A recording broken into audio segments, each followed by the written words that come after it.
అడుగుదాం ఏ విధంగా అవిశ్వాసం పైన చర్చ జరిగేటువంటి అవకాశం ఉంది ఏంటి అనేది. అన్న, ఇప్పుడు మీరు అవిశ్వాసం మీద ప్రధానంగా చర్చ జరుగుతుంది. మీ అధ్యక్షుడు ఆధ్వర్యంలో ఇప్పుడు కొద్దిసేపు క్రితమే మీటింగ్ జరిగింది. అవిశ్వాసం మీద మీరు బీఆర్ఎస్ కలిసి వెళ్ళేటువంటి ఆలోచన ఏమైనా ఉందా? అవిశ్వాసం మీద కిషన్ రెడ్డి ఏమైనా చర్చించారా? అధ్యక్షుడితో జరిగిన మీటింగ్ పార్టీ బలోపేతానికి సంబంధించింది. మీరందరూ మీరు చెప్తా ఉన్నారు అన్న, మమ్మల్ని ఇరికిస్తున్నారు మీరు. వాస్తవంగా ఈ రోజు రాష్ట్ర కార్యాలయంలో జరిగింది ఎమ్మెల్సీ ఎన్నికలకు సంబంధించి. ఎందుకంటే ఎమ్మెల్సీ ఎన్నికల్లో ప్రతిసారి కూడా అంటే రాష్ట్రంలో ఎప్పుడు జరిగినారో దాని ఉంటుంది, దాంట్లో మా కంట్రిబ్యూషన్ ఉండాలన్నటువంటి విషయం నడుస్తూ ఉంది. ఇక జిహెచ్ఎంసీకి సంబంధించిన విషయం ఏంటంటే ఇప్పుడు బీఆర్ఎస్తో మేము ఎట్టి పరిస్థితుల్లో జత కట్టేటువంటి సమస్య లేదు.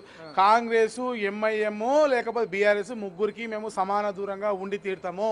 ప్రజలు మాకు పూర్తి సంఖ్యలో మాకు పూర్తి విశ్వాసం ఇచ్చే వరకు, అంటే పూర్తిగా మా జిహెచ్ఎంసీలో పూర్తి స్థాయిలో మాకు సంఖ్యను ఇచ్చే వరకు మేము ప్రజల పక్షాన్ని పోరాడుతూనే ఉంటాము.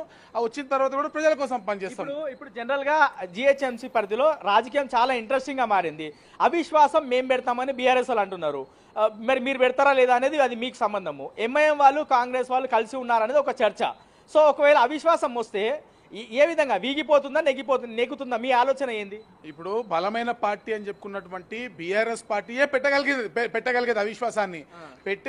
నిజంగా బీఆర్ఎస్ పార్టీకి దమ్ము చేవ ఉంటే మేమే భాగ్యనగరం పరిపాలించాం, మా దగ్గర ఇంతమంది ఉన్నారు, అంతమంది మంది ఉంటారని మొత్తం తీసుకొచ్చి పెట్టిరు కదా. ఇక్కడ ఎమ్మెల్సీలను ఎక్స్ అఫీషియల్ అందరినీ కలిపి పెట్టండి. మీకు చేతనైతే గాజులు దొడుకోకపోతే మీరు అవిశ్వాసాన్ని పెట్టాలి బీఆర్ఎస్ పార్టీ. లేకపోతే భాగ్యనగర్ నుంచి మేము అయిపోయినాం, మా పని అయిపోయిందని చెప్పి అని ఒప్పుకోవాలి. ఈ రెండిట్లో ఏదో ఒకటి బీఆర్ఎస్ పార్టీ చేయాల్సిన అవసరం ఉంది. ఫ్లోర్ లీడర్ కూడా లేనట్టున్నారు కదా. బీఆర్ఎస్ పార్టీ ఒకప్పుడు విర్రవీగిర్రు. బీజేపీ వాళ్ళకి ఫ్లోర్ లీడర్ 4 రోజులు ఆలస్యంగానే మీ ఫ్లోర్ లీడర్. ఈ రోజు మేము అడుగుతున్నాం, మీ party BRS party floor leader ఎవరు? బీఆర్ఎస్ పార్టీకి నాకు తెలిసి అయితే అసలు ఇప్పుడు బీజేపీ కన్నా తక్కువ సంఖ్య కాదు, సగం కూడా లేరు. మొన్న తలసాని శ్రీనివాస్ యాదవ్ గారి ఆధ్వర్యంలో మీటింగ్ పెట్టి అందరిని మందనేసుకొచ్చి ఇక్కడ కమిషనర్ గారికి లెటర్ ఇద్దామని వచ్చారు. చూస్తే 20 మంది కూడా లేరేసరికి మొత్తం ప్లేట్ ఫిరాయించేసి అభివృద్ధి మీద చర్చ కోసం వచ్చిన, ప్రోటోకాల్ మీద అడగడానికి వచ్చినామని చెప్పి తప్పించుకొని వెళ్ళేటువంటి ప్రయత్నం చేసినారు తప్ప మరి ఈరోజు వాళ్ళకి నిజంగా దమ్ముంటే కనుక ఎందుకు అవిశ్వాసం పెట్టలేకపోతే మొన్న కూడా సభలో ఉండి బడ్జెట్ పైన సమావేశం జరగాల్సి ఉండే, దానిపైన చర్చించాల్సి ఉండే. ఎందుకు చేతగాని చవటల్లాగా పారిపోయారు? ఎందుకు గాజులు వేసుకొని కూర్చున్నారు? ఎందుకు ప్రజా సమస్యల మీద చర్చించలేదు? అంటే జిహెచ్ఎంసీలో భాగ్యనగర్ ప్రజల కష్టాలు మీకు పట్టట్లేదా? భాగ్యనగర్ ప్రజలకు రావాల్సిన డబ్బులు రాకపోతే మీకు పట్టట్లేదా?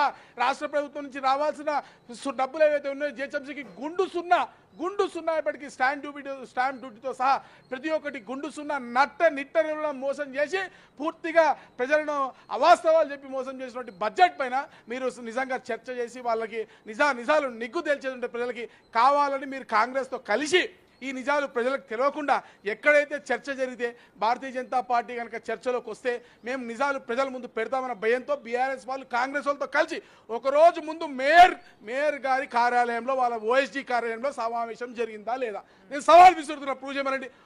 మీడియా మిత్రులు, ఒక దమ్మున్న మీడియా మిత్రులు రాసిండి కూడా సీసీటీవీ ఫుటేజ్ తీయండి.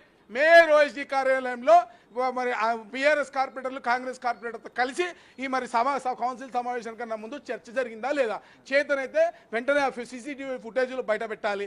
వాళ్ళు కలిసి వీళ్ళందరూ దొంగనాటకం చేసిరా లేదా? మేయర్ కార్యాలయంవి, మేయర్ ఓఎస్డీవి, మేయర్ పిఏ కార్యాలయం ఫుటేజ్ దమ్ముంటే బయట పెడితే మొత్తం నిజం నిగ్గు తేలుతుంది. ఫైనల్ గా ఒకవేళ అవిశ్వాసం తెర మీదకి వస్తే బీజేపీ హాజరవుతుందా, చర్చ చేపడుతుందా, అందులో ఓటింగ్ లో పాల్గొంటుందా? అది పార్టీ నిర్ణయిస్తుంది. చెప్పడానికి ఇప్పుడు టూ ఎర్లీ.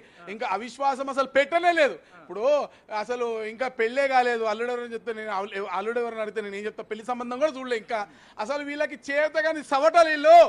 టీఆర్ఎస్ వాళ్ళకి దమ్ము లేదు, గాజులేసుకొని కూర్చున్నారు. మొన్న ఇక్కడ వచ్చి కమిషనర్ గారి దగ్గరకు వచ్చి మీటింగ్ పెట్టి శ్రీనివాస గారి ఇంట్లో ఇక్కడికి వచ్చిర్రు. మరి ఏమైంది? 20 మంది లేరు వాళ్ళు.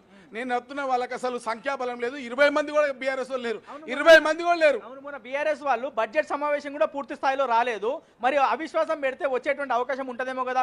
ఎక్స్ అఫీషియల్ మెంబర్ కూడా వచ్చేటువంటి అవకాశం ఉంటుంది కదా? ఎక్స్ అఫీషియల్ అందరూ కూడా జంప్ అయిపోయారు. అందరూ కూడా కాంగ్రెస్ పార్టీ తీర్థం పుచ్చుకున్నారు. ఇక్కడ ఉన్న ఒకరిద్దరు కూడా ఇక్కడుండి బీఆర్ఎస్ పార్టీలో ఉండి కాంగ్రెస్ పార్టీకి పనిచేస్తున్నారు. నేను అదే సవాల్ విసురుతున్నా.